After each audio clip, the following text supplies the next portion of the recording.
Students, अस्सलामु अलैकुम। Second year biology के लेक्चर में आपको वेलकम करते हैं। डियर स्टूडेंट, चैप्टर नंबर 17 हम लोग पढ़ रहे हैं।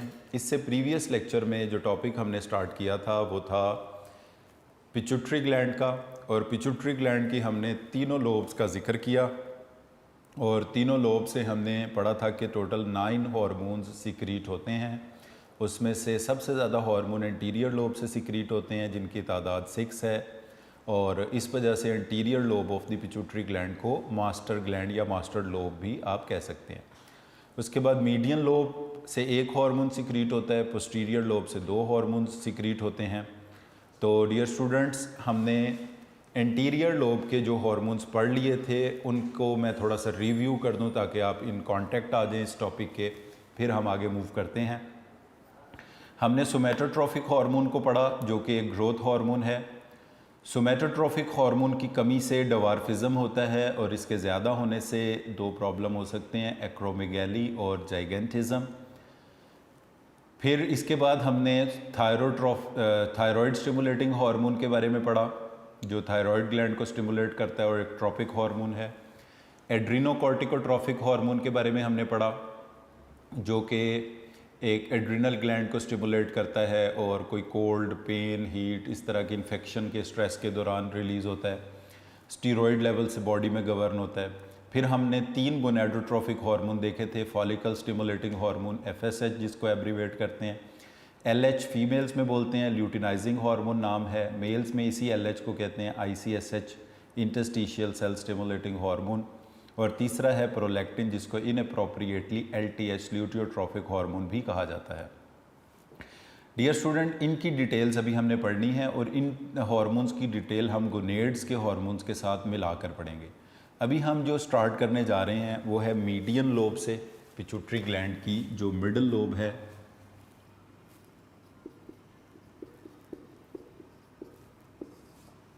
Median lobe,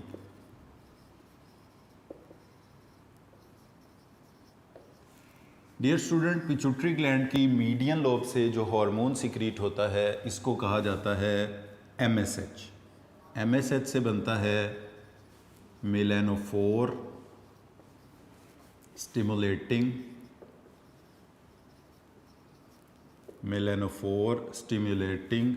hormone. एब्रीवेट करेंगे हम इसे MSH से, MSH, मेलानोफोर स्टिमुलेटिंग हार्मोन इसको हम बोलते हैं। डियर स्टूडेंट्स, MSH हार्मोन जो है ये गवर्न होता है एक्सटर्नल लाइट से। जब हमारी बॉडी के ऊपर एक्सटर्नल लाइट फॉल करती है तो anterior lobe, median lobe of the pituitary gland secrete करती है एक हार्मोन जिसका नाम है MSH, मेलानोफोर स्टिमुलेटिंग हार्मोन। ये मेलानोफोर स्टिमुलेटिंग हार्मोन अफेक्ट करता है हमारी स्किन को, और स्किन में जो सेल्स पाए जाते हैं इन्हें हम नाम देते हैं मेलानोसाइट्स का, और मेलानोसाइट से एक डार्क ब्राउन कलर का पिगमेंट पैदा होता है जिसको कहा जाता है melanin.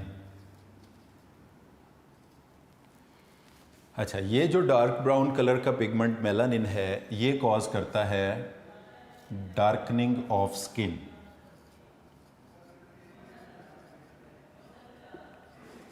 Darkening of skin.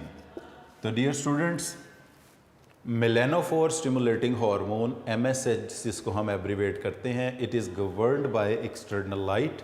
External light जब हमारी बॉडी के ऊपर फॉल करती है तो मीडियन लोब से MSH सिक्रीट होता है, ये स्किन को अफेक्ट करता है। स्किन के जो सेल्स हैं उन्हें कहा जाता है मेलानोसाइट्स। उनमें जो डार्क ब्राउन कलर का पिगमेंट प्रोड्यूस होता है, इस पिगमेंट को कहा जाता है मेलानिन, और इसकी वजह से होती है डार्कनिंग ऑफ स्किन। अब इसके बाद डियर स्टूडेंट, इस यहाँ पर एक डिसऑर्डर का जिक्र किया गया है। बेसिकली तो वो डिसऑर्डर एड्रिनल ग्लैंड का है, मगर इस एड्रिनल ग्लैंड में, एड्रिनल ग्लैंड के डिसऑर्डर के साथ, इसकी डिटेल तो हम एड्रिनल ग्लैंड में ही पढ़ेंगे, मगर इस एड्रिनल ग्लैंड के डिसऑर्डर के साथ जो MSH है ये भी बढ़ जाता है। तो नेक्स्ट पॉइंट भी हमारा यही है कि excess of MSH excess of MSH से कौन सी डिजीज़ होती है? तो एक्सेस ऑफ MSH से होती है Addison's disease. Excess of MSH causes Addison's disease. अब एडिसन ये पर्सन का नाम है, तो अब बेसिकली ये मैं आपको बता दूं कि एडिसन्स डिजीज़ जो है ये एक एड्रिनल ग्लैंड का प्रॉब्लम है, मगर जब एड्रिनल ग्लैंड के प्रॉब्लम की वजह से एडिसन्स डिजीज़ होती है तो इसमें MSH हार्मोन का लेवल भी बढ़ जाता है।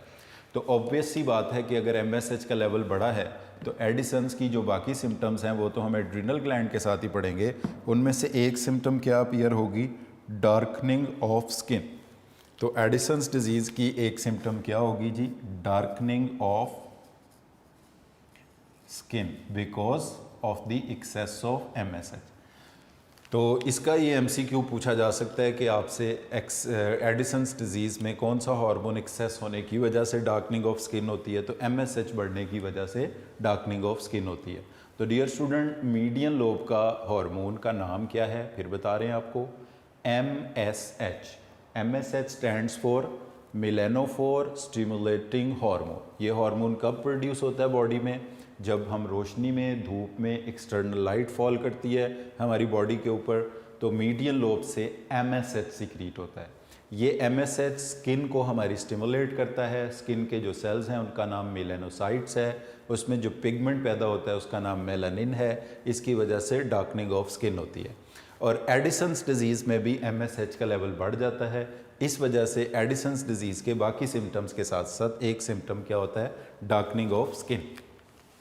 डियर स्टूडेंट, इस मीडियन लोब के MSH हार्मोन के साथ हम एक चीज़ को रिलेट करके पढ़ेंगे, और वो हमारी टेक्स्ट बुक में नहीं लिखी हुई, वो हमारी ग्लॉसरी का टॉपिक है। ग्लॉसरी में लिखा हुआ है।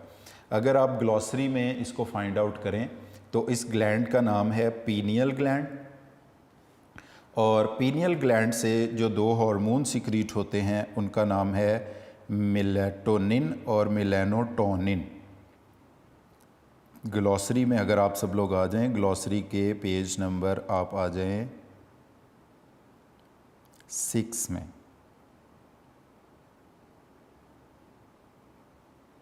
6 नहीं, 7 में। ग्लॉसरी के पेज नंबर 7 में आप लोग आएंगे तो ये ग्लैंड का नाम है पीनियल ग्लैंड। ये हम इसके साथ रिलेट करके पढ़ रहे हैं, और ये चीज़ें आप लोगों ने याद भी कर लेनी है। ये आपको एंट्री टेस्ट में भी हेल्प करेंगी और डेफिनेटली आपके नॉलेज को भी इम्प्रूव करेंगी MSH के हवाले से। तो ग्लैंड का नाम है डियर स्टूडेंट्स पीनियल ग्लैंड। अब इसको पीनियल ग्लैंड क्यों कहा जाता है? क्योंकि इसका साइज़ होता है मेल कोन ऑफ पाइनस के बराबर। मेल कोन पाइनस की बहुत छोटी होती है, फीमेल कोन बड़ी होती है, लार्ज बॉडी होती है, मेल कोन छोटी सी होती है। तो बिल्कुल इसका size male cone of the Pinus के बराबर होता है, इसलिए इसे कहा जाता है पीनियल ग्लैंड। इसका एक और नाम भी है, इसको कहा जाता है epiphysis cerebri. It is also known as epiphysis cerebri. और जैसे आपको प्रीवियस लेक्चर में भी बताया कि ब्रेन के 3 पार्ट्स हार्मोन सीक्रेट करते हैं, तो उसमें एक हाइपोथैलेमस है, एक पिट्यूटरी ग्लैंड है, और तीसरा ये है पीनियल ग्लैंड। इसके 2 हार्मोन्स हैं, उसमें से पहले हार्मोन का नाम है मेलेटोनिन,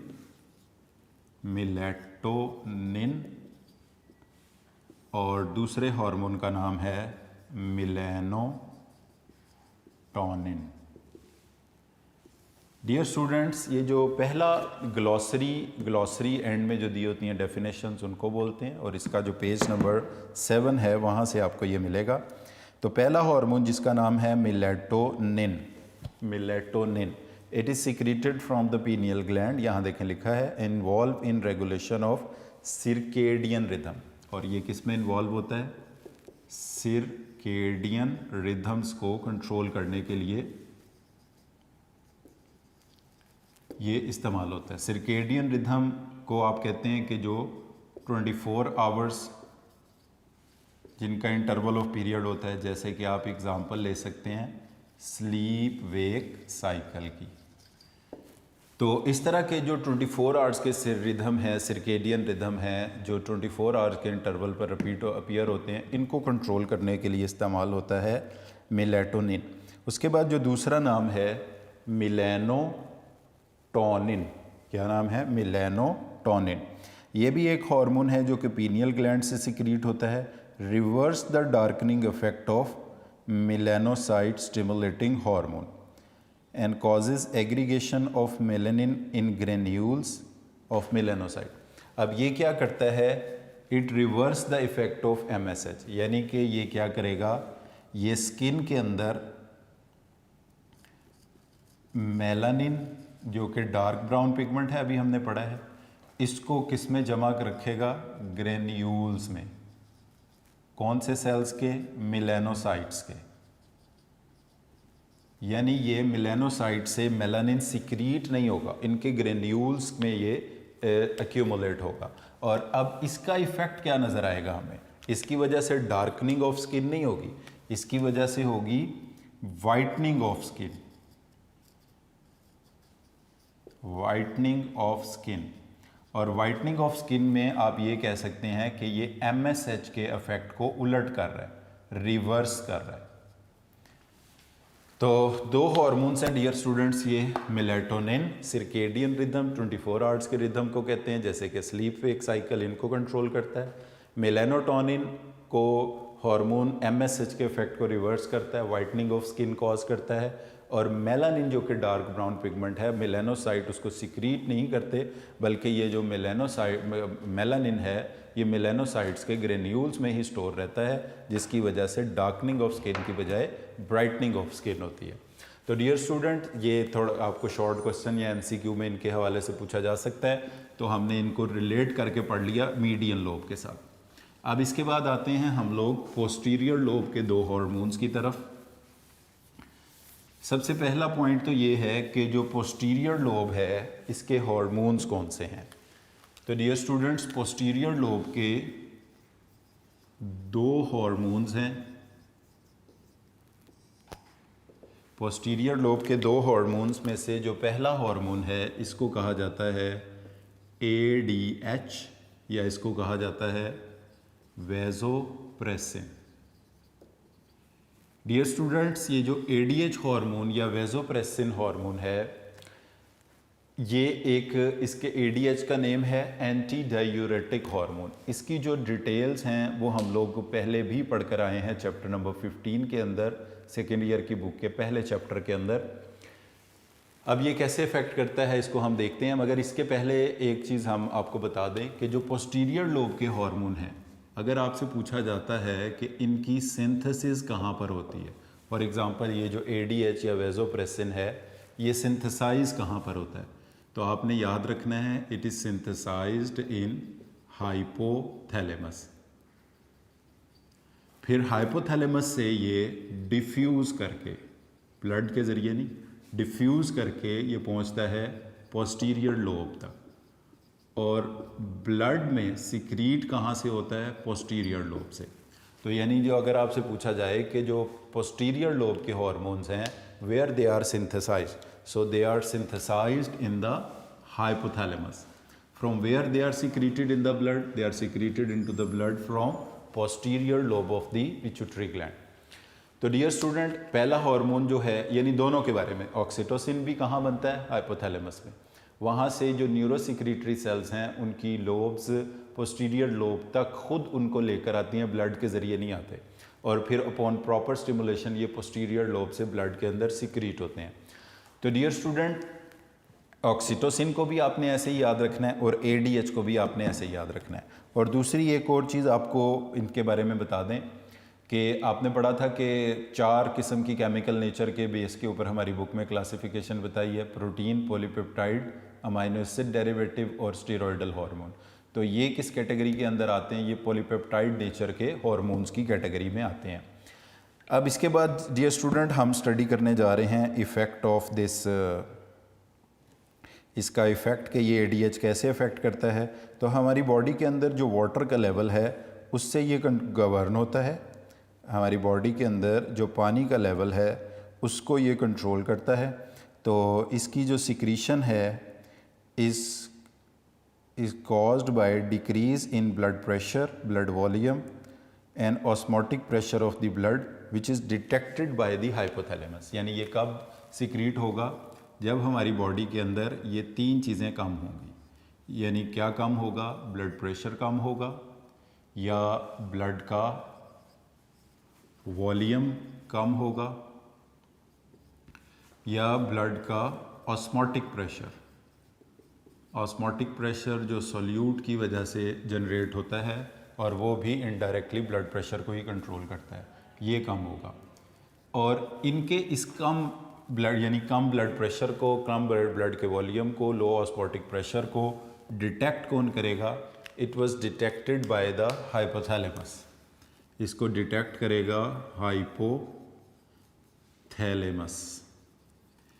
इस वजह से हम हाइपोथैलेमस को थ्रस्ट सेंटर का भी नाम देते हैं। यानी जो हमें प्यास लगती है वो यहाँ से कंट्रोल होती है। अभी ये आपको समझ आ जाती बात। अच्छा, अगर हमारे ब्लड में प्रेशर कम है, हमारे ब्लड का वॉल्यूम कम है, यानी बॉडी के अंदर पानी कम है, और यहाँ पर जो रिसेप्टर्स मौजूद हैं हाइपोथैलेमस में, इनको हम नाम भी यही देते हैं, ऑस्मो रिसेप्टर्स, जो कि ब्लड की ऑस्मोलैरिटी को डिटेक्ट कर रहे होते हैं। तो जब ये डिटेक्ट करते हैं कि हमारी बॉडी में ब्लड का वॉल्यूम कम है, ब्लड प्रेशर कम है, तो हाइपोथैलेमस इसके नतीजे में सिंथेसाइज करता है एंटी डायूरेटिक हार्मोन को। जैसे शुरू में बताया, ये डिफ्यूज़ करके जाएगा पोस्टीरियर लोब में, और पोस्टीरियर लोब से फिर ये ब्लड में सिक्रीट होगा। अब ब्लड में सिक्रीट होने के बाद ये क्या काम करता है? ये अफेक्ट करता है हमारी नेफ्रॉन पर, किडनी की जो ट्यूब्यूल्स, नेफ्रॉन, और इनका जो पार्ट है डिस्टल पार्ट, आखिरी पार्ट, उसको हम कहते हैं कलेक्टिंग ट्यूब्यूल्स या कलेक्टिंग डक्ट्स पर। अब dear student, ADH collecting ducts में आकर क्या करता है? एडीएच कलेक्टिंग डक्ट्स के सेल में आके वाटर की जो परमिएबिलिटी है इसको इंक्रीज़ कर देता है। वाटर की परमिएबिलिटी इंक्रीज़ कर देता है, और एडीएच की वजह से नेफ्रॉन से वाटर की रीएब्जॉर्प्शन होगी। और रीएब्जॉर्प्शन अब आप लोग अच्छी तरह से जानते हैं कि रीएब्जॉर्प्शन का मतलब ये होता है कि पानी फिल्ट्रेट से मूव करके जाएगा ब्लड में, और यानी वाटर कंजर्व होगा, वाटर की रीएब्जॉर्प्शन होगी, वाटर की रिटेंशन होगी। ये सारे वर्ड्स इसके लिए यूज़ किए जा सकते हैं। और बहुत कम पानी होगा जो यूरिन के अंदर लेफ़्ट ओवर की फॉर्म में बचेगा, और इसके नतीजे में कंसंट्रेटेड हाइपरटोनिक या कंसंट्रेटेड यूरिन प्रोड्यूस होगा। तो ये तो एडीएच का फंक्शन है कि ये क्या कॉज करता है? वाटर की रीएब्जॉर्प्शन कराता है from the nephron, collecting ducts of nephron. अब इस रीएब्जॉर्प्शन को आप रिटेंशन भी कह सकते हो, कंजर्वेशन भी कह सकते हो। अब इसका भी एक डिसऑर्डर यहाँ पर डिस्कस किया गया है कि लैक ऑफ एडीएच की वजह से क्या होगा? लैक ऑफ एडीएच, अगर एंटी डायूरेटिक हार्मोन बॉडी में प्रोड्यूस नहीं होता तो डेफिनेटली क्या होगा? रीएब्जॉर्प्शन नहीं होगी, और रीएब्जॉर्प्शन ना होने के नतीजे में दो प्रॉब्लम्स पैदा होंगे। पोलीयूरिया जिसका मतलब होगा large volume of dilute urine, बहुत ज़्यादा डाइल्यूट यूरिन पैदा होगा, बहुत ज़्यादा पानी बॉडी से लॉस होगा, और इसके साथ साथ होगा पॉलीडिप्सिया। पॉलीडिप्सिया का मतलब है ग्रेट थ्रस्ट। जब बार बार पानी की कमी होगी बॉडी के अंदर तो बहुत ज़्यादा प्यास लगेगी, उसके नतीजे में आप इस पानी की कमी को पूरा कर सकेंगे। और इस कंडीशन को, जिसमें large volume of dilute urine पैदा होता है और बहुत ज़्यादा प्यास लगती है, इस कंडीशन को कहा जाता है डायबिटीज़ इंसिपिडस। इस कंडीशन को नाम दिया जाएगा डायबिटीज़ इंसिपिडस का। तो डियर स्टूडेंट्स, पोस्टीरियर लोब के हार्मोन्स में पहला हार्मोन जो हम डिस्कस कर रहे हैं वो है एडीएच। एडीएच का फुल नेम है एंटी डायूरेटिक हार्मोन, जिसका अदर नेम वेजोप्रेसिन भी है। अब इस वेजोप्रेसिन की सिक्रीशन कब होती है? जब हमारे ब्लड का वॉल्यूम कम हो, ब्लड का प्रेशर कम हो या ब्लड में ऑस्मोटिक प्रेशर कम हो। और इन चीज़ों को डिटेक्ट कौन करता है? हाइपोथैलेमस, जो कि बॉडी का थ्रस्ट सेंटर भी है, और हाइपोथैलेमस में लोकेटेड ऑस्मो रिसेप्टर। इसके नतीजे में एडीएच हार्मोन पोस्टीरियर लोब से ब्लड में सिक्रीट होता है। एडीएच इफेक्ट कहाँ पर करता है? नेफ्रॉन्स ऑफ के कलेक्टिंग डक्ट वाले पोर्शन पर, और इनसे वाटर की परमिएबिलिटी को बढ़ाता है, यानी कि वाटर की रीएब्जॉर्प्शन होती है, वाटर फिल्ट्रेट से वापस ब्लड में आ जाता है। इस रीएब्जॉर्प्शन को आप रिटेंशन या कंजर्वेशन भी कह सकते हो। अब इसके बाद डियर स्टूडेंट्स, हाइपरटोनिक यूरिन पैदा होता है, कंसनट्रेटेड यूरिन पैदा होता है। अब इसकी एक कंडीशन दी हुई है which is due to the lack of ADH. इसको नाम दिया जाता है डायबिटीज़ इंसिपिडस का। इस बीमारी में, इस प्रॉब्लम में क्या होगा? बहुत ज़्यादा फ्रीक्वेंट यूरिनेशन होगी, पॉलीयूरिया, बार बार यूरिन प्रोड्यूस होगा, large volume of dilute urine, और साथ होगा पॉलीडिप्सिया, बहुत ज़्यादा प्यास लगेगी। और बहुत ज़्यादा प्यास लगने की वजह से होगी कि बॉडी में पानी की कमी हो रही है, large volume of dilute urine पैदा हो रहा है। इसके बाद डियर स्टूडेंट, हम जो है नेक्स्ट हार्मोन की तरफ मूव करते हैं, जो है ऑक्सीटोसिन। ऑक्सीटोसिन हार्मोन भी डियर स्टूडेंट कहाँ से रिलीज़ होता है? इसकी भी उसी तरह हम कहेंगे कि सिंथेसिस कहाँ पे होती है? हाइपोथैलेमस में, और वहाँ से ये डिफ्यूज़ करके फ्रॉम न्यूरोसिक्रीटरी सेल पहुँचता है पोस्टीरियर लोब, और फिर ब्लड में रिलीज़ होता है oxytocin.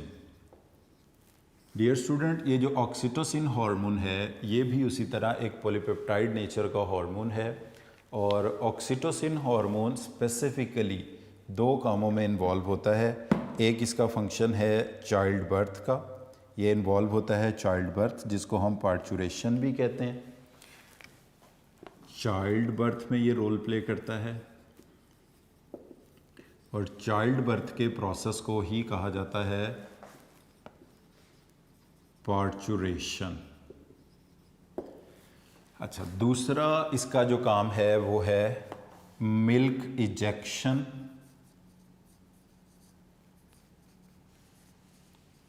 From mammary glands. Milk ejection from mammary glands. तो डियर स्टूडेंट्स, ये जो चाइल्ड बर्थ या पार्चुरेशन का प्रोसेस है, इसमें क्या होता है? इसमें जो मेन चीज़ें हैं, इस तरह से अगर हम फीमेल रिप्रोडक्टिव पार्ट में देखें, जो फीमेल रिप्रोडक्टिव पार्ट का वो हिस्सा जहाँ पर प्लेसेंटा बनता है और जहाँ पर न्यू बॉर्न की डेवलपमेंट का प्रोसेस होता है, इसको हम नाम देते हैं यूट्रस का। फॉर एग्ज़ाम्पल, दिस फीटस और baby is developing in the uterus. तो ये पार्ट जो है ये कहलाएगा यूट्रस। अब इधर ये यूट्रस का नैरो एंड है, उसके बाद ये बर्थ कैनाल है जिसको विजाइना भी कहा जाता है। तो डियर स्टूडेंट्स, यहाँ पर ये जो यूट्रस का नैरो एंड है इसको बोला जाता है सर्विक्स। तो बेसिकली जब चाइल्ड बर्थ का प्रोसेस होता है तो प्रोड्यूस होती हैं लेबर पेन्स। लेबर पेन्स में इन्वॉल्व होते हैं टॉप टू बॉटम, ऊपर से नीचे की तरफ, यानी इस तरफ, top to bottom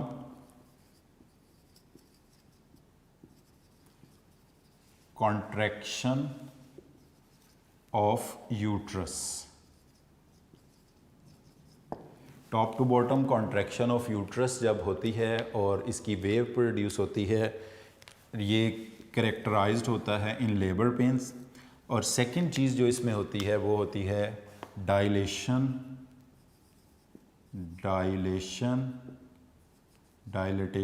of cervix.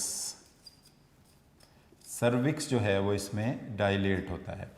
तो डियर स्टूडेंट, लेबर पेन्स और childbirth is characterised by two फिनोमेनास।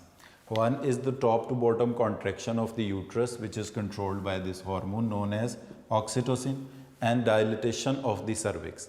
और इस dilatation और contraction के नतीजे में when this baby is expelled out of the body, this process is called childbirth, और इसी process को कहते हैं parturition. अब डियर स्टूडेंट, यहाँ पर एक बात बहुत इंपॉर्टेंट आपने याद रखनी है, वो ये कि ये जो टॉप टू बॉटम कॉन्ट्रैक्शन है या डायलिटेशन ऑफ सर्विक्स है, इनका और ऑक्सीटोसिन का आपस में पॉजिटिव फीडबैक है। पॉजिटिव फीडबैक का मतलब ये है कि ऑक्सीटोसिन का लेवल यूट्रस की कॉन्ट्रैक्शन को बढ़ाएगा, सर्विक्स की डायलिटेशन को बढ़ाएगा, और यूट्रस का कॉन्ट्रैक्ट होना और सर्विक्स का डायलेट होना ऑक्सीटोसिन को बढ़ाएगा। दोनों ये एक दूसरे को बढ़ाते जाएंगे अनटिल के चाइल्ड बर्थ का प्रोसेस हो जाए।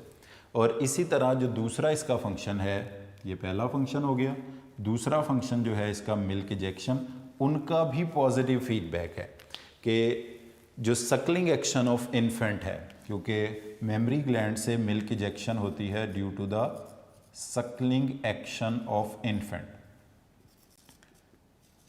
Suckling action of infant. तो जैसे जैसे सकलिंग एक्शन ऑफ इन्फेंट बढ़ेगा, मिल्क इजेक्शन बढ़ेगी। मिल्क इजेक्शन का बढ़ना ऑक्सीटोसिन को बढ़ाएगा और ऑक्सीटोसिन का बढ़ना मिल्क इजेक्शन, वाइस वर्सा, दोनों एक दूसरे को इंक्रीज करेंगे, तो इनका आपस में पॉजिटिव फीडबैक है। तो डियर स्टूडेंट, ये पोस्टीरियर लोब के दो हार्मोन्स थे जिसमें डिस्टेंशन ऑफ सर्विक्स या डायलिटेशन ऑफ सर्विक्स एक ही बात है। और ये ऑक्सीटोसिन बढ़ता क्यों है? ऑक्सीटोसिन के बढ़ने की वजह एक हार्मोन का कम होना होता है जिसको हम बोलते हैं प्रोजेस्टेरोन। बेसिकली ये प्रोजेस्टेरोन हार्मोन ने प्रेगनेंसी को मेंटेन किया होता है। तो जब प्रोजेस्टेरोन हार्मोन का लेवल कम होता है तो उसके नतीजे में ऑक्सीटोसिन हार्मोन का लेवल बढ़ता है।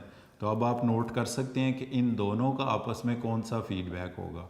ऑब्वियसली प्रोजेस्टेरोन का कम होना ऑक्सीटोसिन को ज़्यादा कर रहा है, तो ये एग्जाम्पल में आएगा नेगेटिव फीडबैक की, क्योंकि स्टिमुलस और रिस्पॉन्स एक दूसरे के अपोजिट वर्क कर रहे हैं। इसके बाद ये पार्चुरेशन और सकलिंग में इन्वॉल्व है। प्राइमरी एक्शन इनका smooth muscles of the uterus पर होता है जो कि चाइल्ड बर्थ में रोल प्ले करते हैं, और ये आपको बताया लेबर पेन्स कॉज करते हैं, सर्विक्स को डायलेट करते हैं एंड कॉज करते हैं milk ejection from the mammary gland. तो यहाँ पर डियर स्टूडेंट्स, हमारे पोस्टीरियर लोब के हार्मोन भी दो कंप्लीट हो गए और मीडियन लोब का हार्मोन भी कंप्लीट हो गया। अब हमारा एक हार्मोन रह गया है जो कि एंटीरियर लोब का हमने छोड़ा था, जिसका नाम है गोनेडोट्रोफिक हार्मोन। वो डियर स्टूडेंट, आप ये एक दो पेजेस अपनी बुक में आगे जाएंगे तो वहाँ पर आप देखेंगे, आपको मिलेगा एक टॉपिक लिखा हुआ है गोनेड्स का। हम ये इसके साथ रिलेट करके पढ़ेंगे, आपको पहले भी कहा था, क्योंकि हम इसको रिलेट करके पढ़ेंगे तो आप इसको अच्छी तरह समझ पाएंगे। तो उसमें पहले फीमेल गोनेड्स ओवरीज का जिक्र किया गया है, उसके बाद मेल गोनेड्स टेस्टिस का जिक्र किया गया है। तो अब हम इसमें सबसे पहले फीमेल गोनेड ओवरीज के हवाले से इनकी बात करते हैं। तो डियर स्टूडेंट्स, इस गोनेडोट्रोफिक हार्मोन्स के अंदर गोनेडोट्रोफिक हार्मोन्स जो हैं, इनमें पहली बात तो आपको बताया जो हार्मोन शामिल हैं उसमें शामिल है एफएसएच। एफएसएच से ही हम स्टार्ट करते हैं। एफएसएच को कहा जाता है फॉलिकल स्टिमुलेटिंग हार्मोन। अब हाइपोथैलेमस से एक रिलीजिंग फैक्टर आता है एंटीरियर लोब के पास, वो एफएसएच को भी रिलीज़ करवाता है, एलएच को भी रिलीज़ करवाता है और आईसीएसएच को भी रिलीज़ करवाता है। वो उनकी जिक्र फंक्शन का हम बाद में पढ़ते हैं। तो हाइपोथैलेमस का रिलीजिंग फैक्टर, हाइपोथैलेमस से रिलीजिंग फैक्टर आरएफ का मतलब होता है रिलीजिंग फैक्टर आएगा तो एफएसएच रिलीज होगा। एफएसएच कहाँ से रिलीज हुआ है? FSH is release from the anterior lobe. अब ये ब्लड के जरिए पहुंचेगा ओवरीज। अब ओवरीज के अंदर छोटे छोटे सैक्स मौजूद हैं, उन सैक्स को कहा जाता है फॉलिकल्स, और इन फॉलिकल्स के अंदर कुछ सेल्स होते हैं जिनको कहा जाता है इंटरस्टिशियल सेल्स। तो अब डियर स्टूडेंट्स, आपने देखा कि जब follicle stimulating hormone anterior lobe से आया, ब्लड के ज़रिए पहुंचा ओवरीज तक। ओवरी के अंदर जो छोटे छोटे सैक्स हैं उनको कहा जाता है फॉलिकल्स, और उन फॉलिकल्स के अंदर जो सेल्स हैं इनको कहा जाता है इंटरस्टिशियल सेल्स। तो इन इंटरस्टिशियल सेल्स ने एक हार्मोन सिक्रीट किया जिसका नाम है एस्ट्रोजन। तो फॉलिकल स्टिमुलेटिंग हार्मोन कहाँ से आया है? Anterior lobe of the pituitary gland से। इसने अफेक्ट किया है ओवरीज को, ओवरीज के अंदर फॉलिकल्स को, और फॉलिकल्स के अंदर इंटरस्टिशियल सेल्स को, और वहाँ से फिर जो हार्मोन सिक्रीट हुआ है इसका नाम है एस्ट्रोजन। तो एस्ट्रोजन किन का हार्मोन होगा? एस्ट्रोजन हार्मोन होगा ओवरीज का, गोनेड्स का। अब जितने फीमेल सेकेंडरी सेक्स कैरेक्टर्स हैं, these all are controlled by the oestrogen. ये एक फीमेल हार्मोन है, ये फीमेल सेक्स कैरेक्टर्स को, सेकेंडरी सेक्स कैरेक्टर्स की डेवलपमेंट को, इन सब चीज़ों को ये कंट्रोल करता है। तो यहाँ पर पहला हार्मोन जो डिस्कस ये किया गया है वो यही है, एस्ट्रोजन। और ये अब एस्ट्रोजन कहाँ से सिक्रीट होगा या कब सिक्रीट होगा? जब फॉलिकल स्टिमुलेटिंग हार्मोन आकर ओवरीज के फॉलिकल्स को स्टिमुलेट करेगा और फिर फॉलिकल से प्रोड्यूस होगा एस्ट्रोजन। अब डियर स्टूडेंट, यहाँ पर एक बात याद रख लें कि अगर आपसे पूछा जाता है कि एस्ट्रोजन कहाँ से सिक्रीट होगा, तो ये फॉलिकल्स वो फॉलिकल्स हैं जो राइपनिंग हैं या मैच्योरिंग है। मैच्योरिंग या राइपनिंग फॉलिकल्स वो होते हैं जिनके अंदर एग प्रोड्यूस हो रहा होता है, और इनको स्टिमुलेट, नाम से पता चल रहा है, फॉलिकल स्टिमुलेटिंग हार्मोन ने ओवरीज के फॉलिकल्स को स्टिमुलेट किया। जैसे ही ये स्टिमुलेट हुए फॉलिकल्स, इनकी राइपनिंग मैच्योरेशन स्टार्ट हो गई, और इन राइपनिंग और मैच्योरिंग फॉलिकल्स ने पैदा किया जो हार्मोन, इसका नाम है एस्ट्रोजन हार्मोन, इसको हम बोलते हैं। अब ह्यूमन फीमेल्स में जो फीमेल रिप्रोडक्टिव साइकिल है इसको कहा जाता है मेंस्ट्रुअल साइकिल, ये इसको कंट्रोल करता है। और जो ह्यूमन फीमेल्स के अलावा अदर मैमेलियन फीमेल्स हैं उसमें इस साइकिल को कहा जाता है ऑयस्ट्रस साइकिल।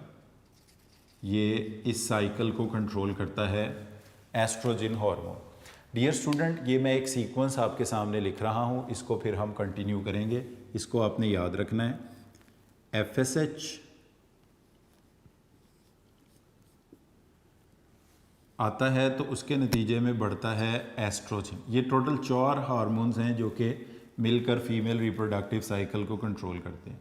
इसके बाद जो हार्मोन सिक्रीट होता है इसका नाम है LH। LH के बाद जो हार्मोन सिक्रीट होगा उसको हम नाम देंगे प्रोजेस्टेरोन का, प्रोजेस्टेरोन हार्मोन इसको हम कहेंगे। तो डियर स्टूडेंट्स, ये 4 हार्मोन्स हैं जो मेंस्ट्रुअल साइकिल को या फीमेल रिप्रोडक्टिव साइकिल को कंट्रोल करते हैं। इसमें ये जो पहला हार्मोन है FSH और ये जो तीसरा हार्मोन है LH, ये सिक्रीट होते हैं एंटीरियर लोब से ऑफ पिट्यूटरी ग्लैंड। ये भी कहाँ से सिक्रीट होगा? Anterior lobe of pituitary gland. मगर ये जो 2 हार्मोन्स हैं एस्ट्रोजन और प्रोजेस्टेरोन, ये सिक्रीट होंगे ओवरीज से। अब ये ओवरीज से कब सिक्रीट होंगे? कौन से पार्ट से सिक्रीट होंगे? राइपनिंग और मैच्योरिंग फॉलिकल्स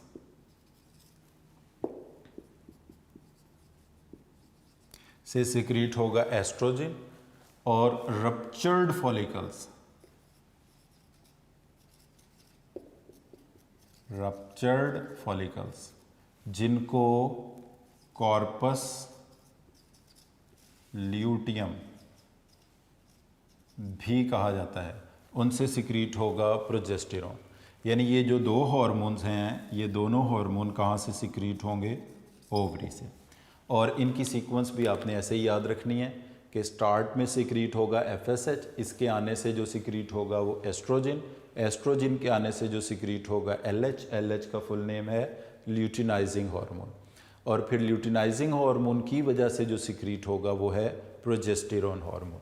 तो डियर स्टूडेंट्स, आज के लेक्चर को हम इधर ही कंक्लूड कर रहे हैं। अभी हमने सिर्फ गोनेड्स के बारे में स्टार्ट किया है, उनका थोड़ा सा इंट्रोडक्शन यहाँ पर हार्मोन्स के नेम के हवाले से किया है।